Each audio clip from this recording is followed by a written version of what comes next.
ইউনিভার্সিটিগুলোতে আমরা সবাই রাজা আমাদের এই রাজা রাজত্বে। আজকে সেখানে ডিসিপ্লিন বলতে কোনো কিছু নেই।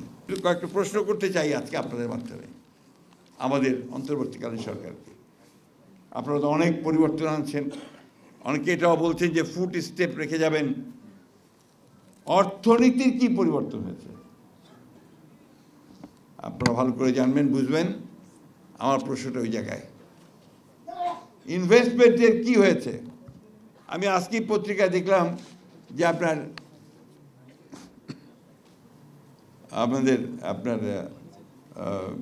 যে ফ্যাক্টরিগুলো, আমাদের যে আপনার গার্মেন্টসের যে ফ্যাক্টরিগুলো অনেকগুলো বন্ধ হয়ে যাচ্ছে, এবং আমেরিকার যে আপনার ট্যারিফ, ট্রাম্প যে ট্যারিফ পলিসি দিয়েছেন তাতে করে আরও বন্ধ হবে। নতুন কোনো ইনভেস্টমেন্ট করছেন না, পরিষ্কার করে বলছেন একটা গণতান্ত্রিক সরকার ছাড়া, ইলেকটেড গভর্নমেন্ট ছাড়া আমরা কোনো বিনিয়োগ করব না, পরিষ্কার করে বলছেন বাইরের এবং দেশের সকলের। ইনফ্লেশন তো কমেনি, ব্যাংকের অবস্থা তো ভালো হয়নি, এখনও তো একই রকম ব্যাংকের অবস্থা থেকে গেছে।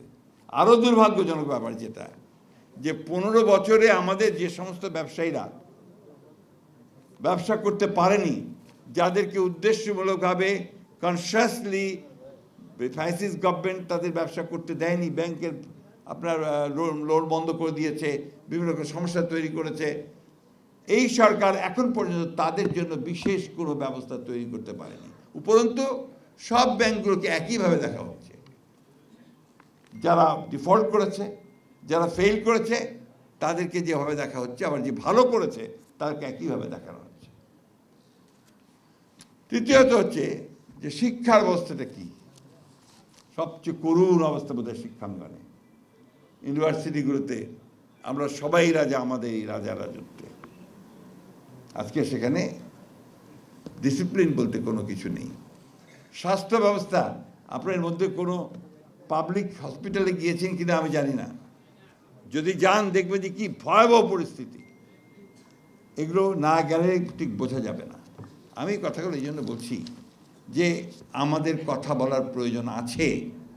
আজকে আমাদের মাননীয় বিজ্ঞ আইনজীবীরা আছেন, তারা ইদানিং কথা খুব কমিয়ে দিয়েছেন। তারা শুধুমাত্র তাদের বিষয়েও কথাগুলো পুরোপুরি বলছেন না।